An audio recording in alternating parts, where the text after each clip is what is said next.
Hi, everyone. Welcome to the Bible Nerds podcast. I'm Ben, and joining me is Tisha. Hi. And Kuyamon. Hello. And we're here to geek out and nerd and just have fun. Talking about the Bible. Talking about the Bible. Right. So we are in the middle of our series through Leviticus. Yeah. And we're actually jumping into the center of the book, which is the Day of Atonement. Yeah. We mentioned in one of the earlier episodes that Leviticus is like a sandwich, right? Yeah. So this is the, what do you call it? The patty? Or Yeah, this is the patty. yung palaman. Yeah. The cheese whiz. The best part. Yeah, the best part. The Yeah. best part is inside. Yeah. The whole Torah, right? The first 5 books of the Bible are kind of like a sandwich also, Yeah. right? With Genesis and Deuteronomy, the first book and the last book Yeah. being the matching pairs or like the buns. Mm-hmm. And then you have within it, you have Exodus and Numbers, the Yeah. second and the fourth book, right? Also being matching pairs. And in the center, you have Leviticus, right? Yeah. Which is really important. Yeah. It's really important.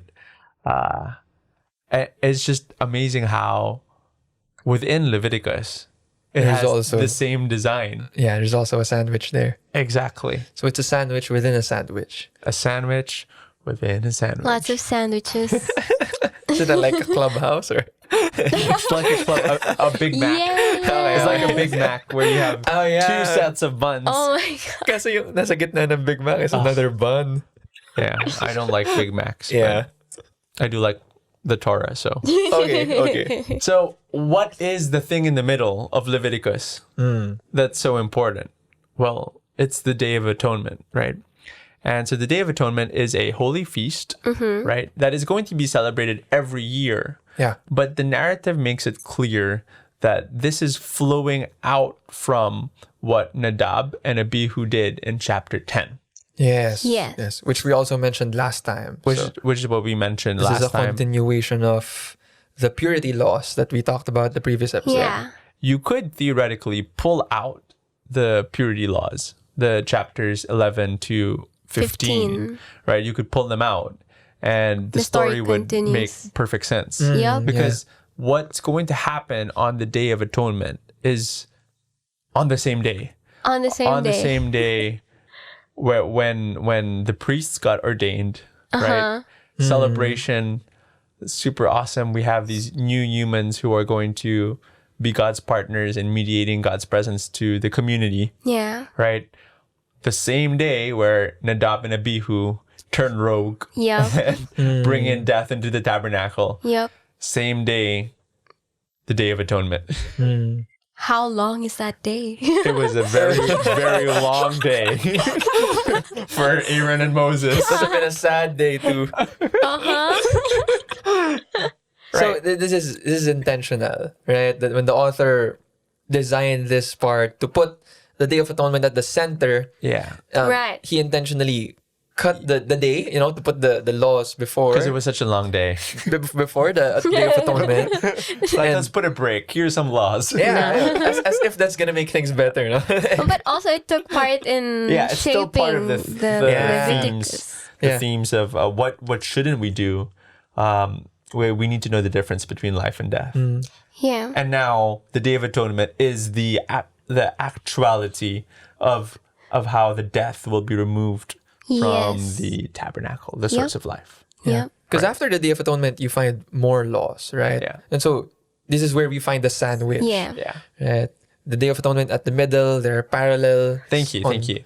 On one side Laws. and on the other side. That's right. That's and right. then So, just to repeat what you said, the Day of Atonement. Before that, you have purity Two laws. the purity laws. Yeah. After that, you have moral Moral laws. laws. Yeah. Right. And that's like, oh man, laws again. Yeah. But it's part of how the biblical author wrote it. He designed it in that way so that you can see the Day of Atonement in the center. Yeah. Yeah. It's kind of like going full circle. I think that's how we say it in English, where you see the thing again a second time, Yeah. and you're like, oh, okay. But the way that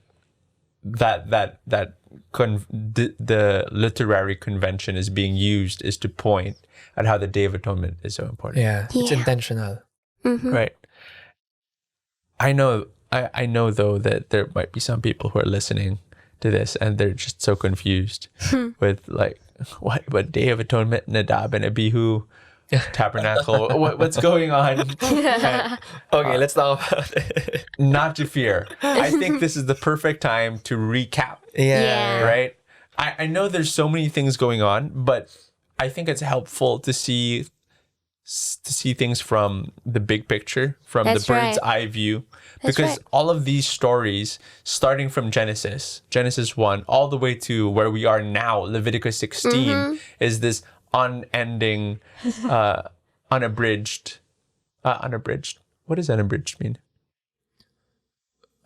What are you referring to exactly? Well, what I mean to say is it's It bridged. flows from the same. Yeah, that's what I Yeah. mean. So Same forget story. that because I have no idea what unabridged means. But it's flowing from Genesis 1 all the way to Leviticus 16. Okay. It's one story, Yeah. right? Just there's lots of little things that happen, but if you zoom out, It's one. you can see the flow. Yeah. So let's go first back to Genesis 1, and you're gonna see things better. So in Genesis 1, God creates humans, right? And they're not just bystanders. Yeah. They're called to be his partners. Yeah. They're called to work and obey, to work and listen in the garden, Yeah. in this beautiful garden where God and the humans dwell. Yeah. What's interesting is the verb in Hebrew that's used for listen and obey.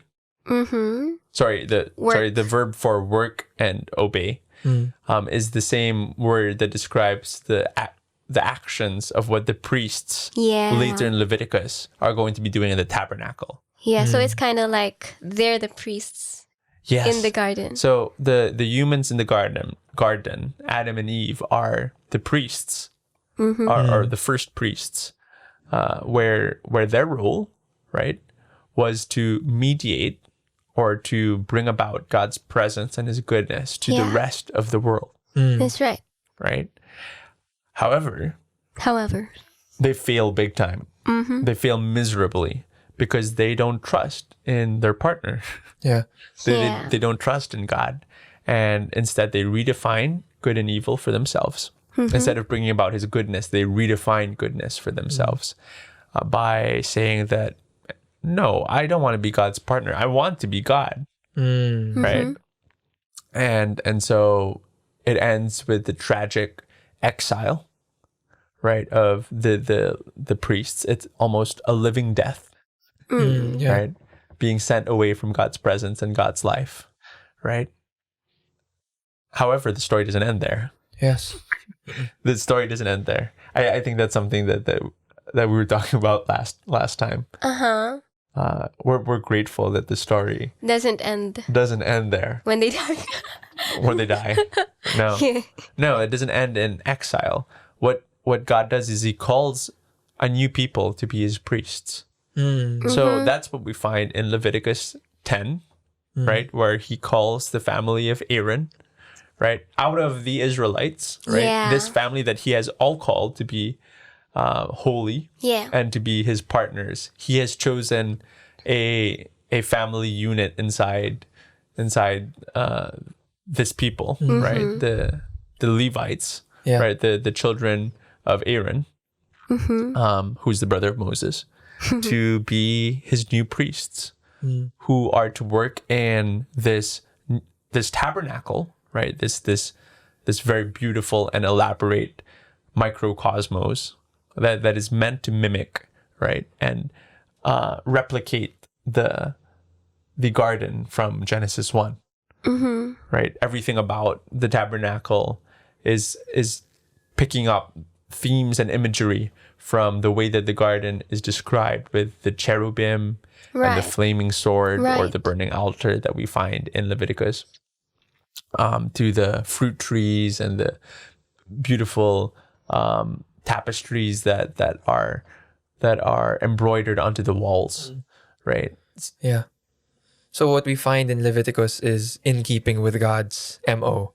Kumbaga, modus niya yan. Yeah. One of the things that he's always been for is Partnering with for humans. heaven and earth to be together, partner with human beings, humans and God dwelling in the same space. Yeah. That was what was happening in Eden, and that was what he wanted to happen in the tabernacle as well. That's right. And in the same manner that in Eden there were representatives, human representatives. Yes. In the tabernacle, Yeah. which was supposed to mimic Eden, there are new human representatives, and we find that in the people of Israel as a whole, but more specifically in the priests. Yeah. Yeah. Exactly. Thank you. And unfortunately, that was not the only thing that was similar. The tabernacle was similar to the garden, right? We have the priests. Yeah. Unfortunately, what was also similar was the failure. That's right. So we have two priests, Nadab and Abihu, who go rogue, and they do something that they're not supposed to do. That's right. They don't listen and they don't obey. They try to usurp their father's role as high priest, Yeah. entering into the most holy space, Yeah. right? And so there. I mean, that's the crisis that we find. We've talked about this already. Yeah. Now we're entering into chapter 16, right? After the deaths of Nadab and Abihu, after the bunch of purity laws, how is God going to resolve the death that was the sin that was brought about Into the into holy space. the garden, Yeah. right? Yeah. So we find the solution is atonement. Yeah. It's atonement. And that's another thing that we've been talking about in this series Right. for a while. I think if we were to re-summarize that, it's simply covering death with life. Yeah. Death is not part of God's good world. It's not. It's the opposite of everything that God is about, Yeah. right? And so you're going to need life To cover. to cover the death, because in their worldview, life is actually more powerful than Then death, death. That's right. right? But if we let the death grow and fester, That's right. then we have a problem. Yeah. And then the goal is to make room for common dwelling, Yeah, to make room for communion, right. right? So that God and Man can. humans, can be together. Yeah. Right. So part of how we do that is like what you said, by covering death, because death should have no place in the place where God dwells, in the hotspot where God Yes, that's dwells. And so we need to take care of that. We need to cleanse that somehow. And so, they do that using blood, Yeah. Which signifies, as you said, because blood signifies life for them. Yeah. Right. Yeah. Okay. So on the Day of Atonement, right, what God instructs Aaron to do, the high priest, right, his sons just died. Which is this is really like I mean we have like maybe this knee-jerk reaction trying to defend God, like, oh, we're gonna point out on the sins of Nadab and Abihu, as if they deserve to die. I mean, we become like Job's friends if we do that, right? Trying to figure That's out what's Great way of putting it. right, because in this story of Job, his friends accused Job of doing some sort of We don't know what it is, but you must have done something you- wrong. yeah. you must have done something wrong to have everything taken away from you, like Yeah. how Job experiences. But God's anyway. punishing you for a reason. But I think what the author wants us to see is not, we don't need to defend God, right? Instead, he wants us to see how miserable and how terrible, right? Aaron actually doesn't say anything. He can't even mourn, because that would be bringing more death into the tabernacle, Yeah. right? He's just quiet. He's just silent. And so this is terrible. This is so far away from the ideal, right? This is not what God wants either. It points to the reality that something is off there's a problem, right? Yeah. Yes. Something it needs to be fixed, and therefore, I mean, this is part of why there is even a need for atonement in the first place. Yes. Because we want to make room for common Because God dwelling. is not okay with things to remain the way that they are. Yeah. God didn't say, okay, let's pack up shop. Like, this is not working. Yeah. This Let's just go. I know you worked really hard building this tabernacle, but this is not going to work. Yeah, what he wants is for us to be able to dwell with him without us dying. So Yes. out of his compassion, Yeah. right, out of his great mercy, Yeah. he comes and he gives Aaron instructions, wisdom, what to do. Yeah. He provides a way to enter back into the garden and to cover for the failure, Yes. which is this elaborate thing called the Day of Atonement. Yeah. So the first thing that Aaron has to do, are you guys ready? Let's walk into Yeah. the ritual itself. Sure. So this is similar to the offerings that we learned in chapters 1 to 7. Although Right. there's some interesting differences, and we'll talk about that. Okay. But if you remember anything from the one of the earlier podcast episodes where we're talking about the burnt offerings, those were to enter into the courtyard of the tabernacle, right? That's how you would enter in. But the Day of Atonement was special because these offerings, at least the blood of these offerings, will be brought inside the most holy space, because that's where the sin of Nadab and Abihu occurred. Yeah. So this is going to be a very special offering that's going to purify from the inside out. Yeah. Okay. So the first thing the priest has to do is he has to get a bull, right? A bull. A bull. So the high priest is going to sacrifice the bull on behalf of him and his family, right? Because that is the appropriate offering for the priests. Yeah. Right.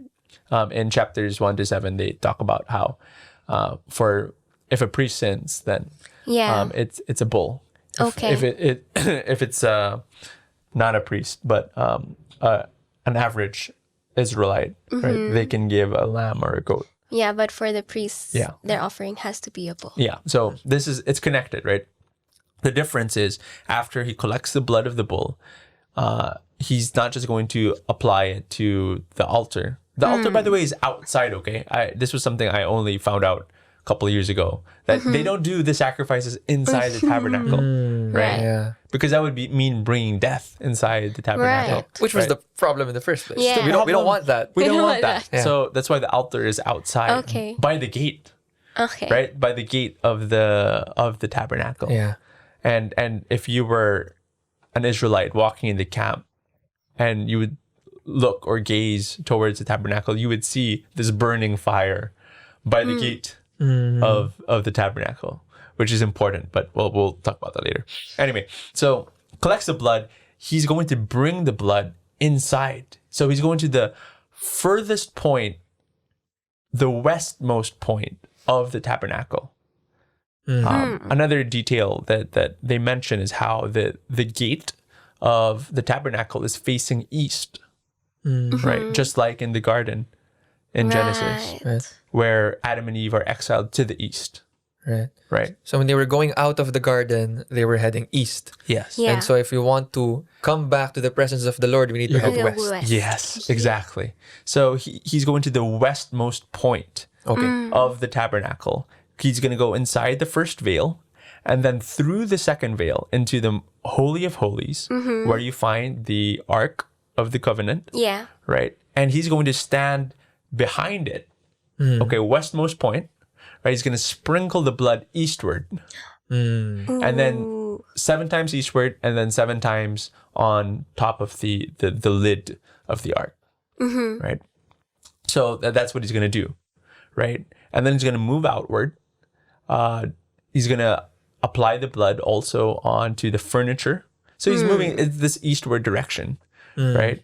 He walks in all the way through to the Hotspot. hot spot, and then he moves out, bringing the blood, right?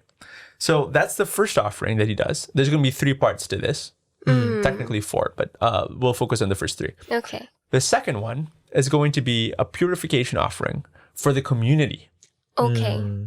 So the way that this is going to be done is through the sacrifice of a goat, right? Because that's the appropriate level for the community, right?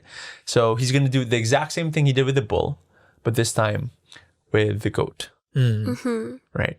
So he's going to go inside all the way to the westmost point, sprinkle the blood 7 times eastward, 7 times on the lid, and then to the rest of the furniture. He goes outside the tent, back to the gate where the altar is. He's going to mix the blood of the bull and the goat, and then apply it to the horns of the altar. Yeah. There's like these little spiky. There are horns on the altar. Yeah. If we can put a picture in the show notes. Yeah. But yeah, just the edges. There's like a thing. So pretty standard. I guess the biggest difference is him entering all the way to the holy space. Yeah. Right. And I just wanted to, like, when I was reading this and I was thinking about what this represented, right? Where you have this tabernacle that's representing this door back to Eden. It's almost as if the high priest is walking back to where it all began, right? Because in the garden, right, that is where we first meet these human partners who fail and bring about sin and death into the holy space, right? And instead of owning up to their sin, right? Instead of making atonement, trying to find a way to reconcile with God, they just point fingers and blame one another. Yeah. Right. So you have this descendant of those human partners walking back to where it all began, right? And sprinkling blood, which is weird, right? Well, at least for us, we think it's weird, but for them, this meant sprinkling life over the sin and the death of Nadab and Abihu. Yeah. And also, simultaneously, it's almost as if he's sprinkling blood, covering over the failure that began all the way back in the garden. Right. Right, where it all began. And not just that, he didn't just go to God and then, all right, we're back in God's presence. I'm going to stay here. Everybody's outside. I'm partying with God here in the... By myself. That's not the picture. Yeah. He's actually going to go outward, retracing the steps of Adam and Eve, walking eastward and sprinkling blood. Yeah. Blood over all the sin and failure that humans have continued to sort of unleash into the world. Yeah. Yeah. If we could picture Adam and Eve walking out of the garden, when they were in the garden, they were facing God, right? They were facing life. Now that they were exiled, they were facing what was just imminent death, right? And everywhere they go, outside the garden is brokenness, is sin, is failure and pain, suffering, right? They're facing death. In the Day of Atonement, we have a descendant of Adam who's, instead of facing death, God has told him to turn around and to come inside, right? And bring life. Yeah. Bring the offering, the costly offering of life, right? Of the bull, of the goat, and sprinkle it over the sin and the failure, right? And to retrace, as if we're trying to rewrite the story. Wow. It's a renewal, a redirection of humanity's snowballing into the broken world that we live in today. Yeah. That rhythm, I think, is something that we can still identify with today, right? The coming and the going, coming before the presence of God and going toward the rest of creation, going toward other people, the coming and the going that we, even though we don't sacrifice bulls and goats anymore, it's something that we still live out. Right. Every time we come and go, like for example, to church or to whenever we gather together, we come and then we go afterward. Yeah. And it's kind of similar because that was really the original call to humanity, right? To represent God, become his image bearers. And so what we find here is it's like a reflection of that applied in a particular way. Yes, because they were responding to what happened before, right? Yes. Before, but it's an extension of that original call, which is to bear God's image. Yeah. Bring it forward. That's right. Yeah. It's a movement of return to God and then return to all of creation, bringing about God's goodness. That's what the Day of Atonement is. And I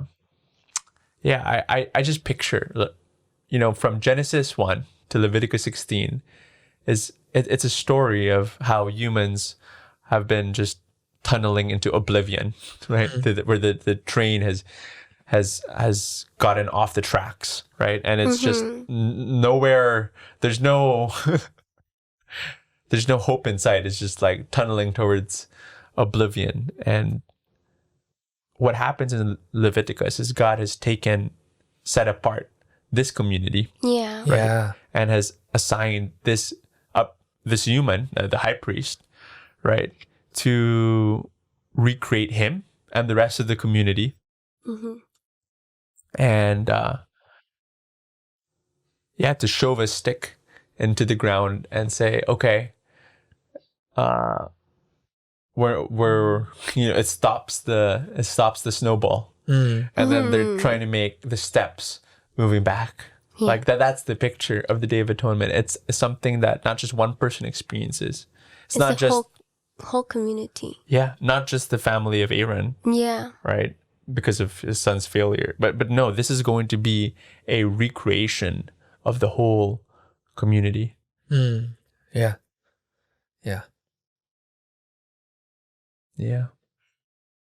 All right. So let's move on to the third part, right? Which is technically still part of the second one. Because the real last thing that they're going to do is they're going to offer whole burnt offerings, two rams to God. But you see, during the Day of the Atonement, the purification offering for the community was not finished with the first goat. There's a second one. There's a second goat. So there are two goats that are going to be offered as one offering, purification offering for the community. I'll just repeat it just to be clear. The purification offering for the priests and his family is the bull. And then we have the purification offering for the community. Yeah. Right? First part is going to be the goat, right? First goat. The first goat. Goat will die. Just like the bull, right? The blood will be brought into the holy space. Yeah. But there is a second goat. Yeah. And this is interesting. It's the only time we see this in all of Leviticus. The naughty goat. It's the naughty goat. The second goat. Will become naughty. Sige, go on. I guess it's one way you can put it. Okay. So the second goat is going to receive all the sins of the community. What the high priest is going to do is he's going to put both hands, right? So this is very important because when you dedicate an animal for an offering, they only use one hand. But for in some of our translations, it's referred to the scapegoat. The second goat or the scapegoat, the high priest will lay down both hands and he's going to confess all the sins of the community. I don't know how long that's going to take or how specific he's going to be. Or he's just going to go through like all the 10 commandments. And we pretty much failed in all of these. So what do you have like written it down and then somebody will be like I don't know. Someone contributes now. Like I saw John yesterday. He did this. I'm sure the Jews today actually have like they read a certain passage anyway. So they put two hands on the goat and they confess his sins. And somebody is going to lead this goat into the wilderness. Away from the community. Not inside the temple or the tabernacle. Yes. It's away from everyone. Opposite direction. Yeah. Going east, even more eastward. Yeah. And bringing the goat to a point, right, to a place so far away from the community, from God's presence, that it cannot return. So that the sins of the community will be left to die with the goat in the wilderness. Yeah. That's the picture. That's the picture. So if you follow along with me in terms of just like direction, high priest walking into God's space, bringing in life that will cover, right, over the sin, then walks out to bring blood, right, to bring life into the rest of the tabernacle, into the rest of the courtyard, right, purifying the whole tabernacle, right. Now back into the gate, right, the meeting point, right, where you have the remaining goat, the second goat, who will now be receiving and bearing all the sins of the community, all the failure, the effects of sin, right, is being laid down on this goat. And now the goat will be led eastward, even further, even more east, exiled to the wilderness, where it will remain there, hopefully. If the guy does a good job of, if the assigned guy does a good job of getting rid of the goat. Yeah. It kind of makes sense to think about it, diba? Say if we're talking about these things in terms of like cleansing and contamination, diba? We were referring to sin as pollution, as contamination, death as its effects. Yeah. What you want to do when you're cleaning your house is you want to bring in the cleaning stuff and you want to bring out all of the dirt. You had a great analogy. We were talking about this a while ago. With the dish? With the plates, yeah. So go. if you have like dirty dishes full of grease or sarsa or whatever ulam you have there, what you want to do is you want to get some dishwashing soap and you clean it. And so the dishes are cleansed. And when all of the dishes are cleaned, you put it in the dish rack. Yeah. But what do you do if it's the dish rack that was polluted, that was dirty, right? Maybe may tumalsik na like food or whatever, something worse. Ganyan. Now the dish rack itself is compromised. Yeah. And so what you want to do is you want to bring out all of the plates first, clean the dish rack so that you could put the plates back. So because if you don't, then what was the point? Yeah, it would have no effect. The dishes would still remain contaminated. And so you could use that as an analogy to think about like the priests, the people of Israel, even in God's presence, the hotspot. Yes. And someone died in the hotspot. It was compromised. And so what we need to do is you want to cleanse the hotspot first so that when the dishes are cleaned, you can put it back in. Yeah. And use it back out when you need to eat again. Yeah. Awesome. Yeah. I think the picture, another way to put it is to see how this Day of Atonement is really an action of recreation. Just like how in Genesis 1, where God orders the world into existence, where he separates the darkness from the light, right? He separates the dry land from the waters. Yeah. He holds back the chaos waters through the sky dome, right? He holds it back so that the waters above and the waters below don't just, rise up and engulf the dry land. He creates a safe space for humans and for him to dwell. So that's the same thing he's doing here by sending out, right, the sin and the failure of the community into the chaos waters, right? So the wilderness is often contrasted, or not contrasted, compared to the wilderness is often compared to the chaos waters that we find in the beginning. Yeah. Because that place is the furthest point away from God. Yeah. It works in tiers, just like how it did in Genesis 1, where you have God's space, the heavens. You have the dry land where the humans live, and that's awesome. And then in between that, there's a space where the humans and God can dwell together, which is the garden, right? But beyond that, that's the chaos waters. Yeah. And you don't want to go there. Yeah. Yeah. Because life can't flourish there. Yeah. It makes sense, like if you think about it also from a practical perspective, diba? Kasi like if you lived during that time and you lived in a city, that was a safe safer space Yeah. That's right. compared to the wild. Like, because the wild, there's no agriculture there. So whatever grows there, I remember when it's not for eating. me and my friends went camping. Yeah. I think 2 years ago or last year, and so we booked it on Airbnb. Yeah. Pictures looked really nice and enticing, but When we got when we got there, it was the wild. so far away from the comforts of civilization. Yeah. I don't think it even had a proper bathroom. No, I didn't. It was just like a hut without any, like, you just had like water that you igib or you get from the river. Right. Yeah. And so It's river water. So that's what happens in the wilderness, diba? And when you're in the wilderness, you're more prone to animal attacks. And you could die, That's right. and that's why when people travel, they use like specific paths, and they travel together in groups and so on. Kasi nga, the walled city is the safe place. Yeah. Whatever gets sent out in the wilderness dies. So here, the community is the safe space because God's presence is actually dwelling there. Yeah.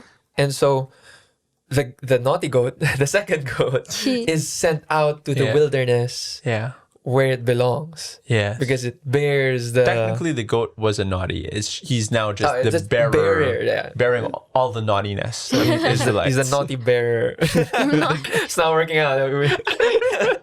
This language is not working out. But there, I hope we were able to express somehow how cool the Day of Atonement is, because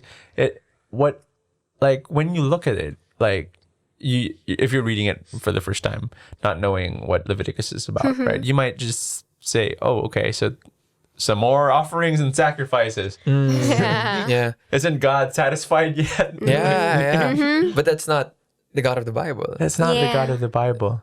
And here, God is making a way to recreate this broken community. Yeah. And to cleanse them, to give them a restart. A clean slate. A clean slate. To be able to dwell and live with Him, even if they fail. Yeah. Even if they're going to fail. Because what's going to happen is the Day of Atonement, God is going to tell them to do it every year. Every year. So the first need it every year.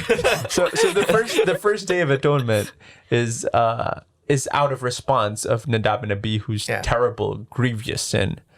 But it seems that they're going to be doing it every year because the sins keep piling up. The community continues to fail. Yeah. And they're heaping trash and muddy footprints all over God's holy space. Yeah.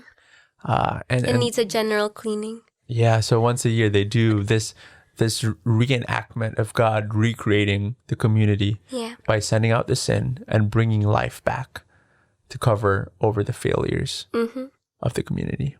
Yeah. This is the picture of the Day of Atonement. This is the center of the Torah. Yeah. Where we need an anointed one who will return to where it all began. Yeah. To the place of humanity's failure. Failure to trust in God's goodness, to trust in God's wisdom. To say, Father, if it is your will, take this cup from me, but not my will, but your will be done. Yeah. To say, I'm going to trust you, even if it doesn't make sense, even if it looks like death. Right? And that's what Jesus does. When you look at how the gospel authors, how they see and understand Jesus' death, they see it through the lens of the Day of Atonement. Yeah. But the difference is Jesus is not anymore just cleansing the sins or failures of the community of Israel. He's actually taking the full gravity, the full weight of everybody, of the whole world. Yeah. Humanity's sin and failure. He absorbs it within himself. He becomes both goats, the purification offering. That's right. Right, where the innocent, blameless one, his blood poured out to cover over the failure and the sin. Right. You read about it in the Gospel of Mark, right, where the Gentile soldier, right? This is somebody who's not part of the family of Abraham, not part of. He's not a Jew. He's not a Jew. He's not a Levite, right? Yeah. He's not a priest. And he's not a priest, and he's the one who spears the lance, right, into the side of Jesus, and blood and water is flowing out for him, for his people. Yeah. Right? Because Jesus' purifying sacrifice is not anymore for the Israelites, but it's for the whole world. And that's why he's the first person, right? To say, this guy is God. Yeah. Right? He has a powerful experience of atonement, that this guy died for me. Yeah. He didn't deserve to die, but he did. And his blood is now pouring and purifying my failure and my sins. And he's also the second goat. Yes, he's also the second goat, He because bears all the sins. he bears all the sins upon of himself. everyone. Yeah. He says, Father, forgive them, for they don't know what they're doing. And the entire weight and gravity of the sin, he lets it die with him. He lets it destroy his body out there in the wilderness. Yeah. So my dad is in the Holy Land right now. I just called him last night, and he was saying that they just did the way of the cross. The way of the cross in the Holy Land is actually like where you do the way of the cross. Okay. You know what I the way mean? of the cross. Oh. On the way of the cross. Okay. The way of the cross on the way of the cross. Cool. And it's not apparent, because when you do it, it's like full of shops and markets. Like they sell like religious stuff, like the path that you're going to walk around. It's an old part of the city, right? But apparently what they've discovered when they've excavated the place, that the original Jerusalem did not include that part. So Jesus was walking outside the city, outside the camp, outside into the wilderness. And there he died. He brought the sins to the wilderness. And he left it there. He left it there in his death, never for it to come back. So Jesus' offering becomes the permanent Day of Atonement. He fulfills the Day He of fulfills the Atonement. Day of Atonement, and no longer do we need to do it every year. And now the community is it's not just the Israelite community that's being brought to God, but the whole world now that it has been washed and purified from our failure and our sin. All it takes is trust in him, in this guy who has done it on our behalf. And because of that, we're now invited to enter into new creation. Yeah. It's the once and for all offering. Yeah. We don't need to do it again because it's already been done. And that is why connecting it to the things that we do now in the Holy Mass, where we're not doing another new offering whenever we celebrate the Mass. No, we are reliving the offering that was already done. Which is kind of like the Day of Atonement. Huh. That's some stuff to think about. So yeah, there's that. Awesome. So there. Cool. Day of Atonement, that's the central piece of Leviticus. And it's this event that the authors of the Gospels and Jesus himself is sort of connecting when they look at his passion and ultimately his resurrection, which is the renewal and recreation of humanity. That this is where humanity is heading to. That it doesn't end in death, that it doesn't end in oblivion. That when we trust in God and we choose to receive his life and his blood to cover over our failures, then we can be renewed and we can join him in his resurrected, powerful life. Yeah. Jesus' sacrifice ends in new life. It doesn't end in death. No. Yeah. The story wasn't over until we got to that point. Yeah. Actually, the story still isn't over. Still not over. Because we're still being recreated by God every day as we await for the new creation to come into fruition. Yeah.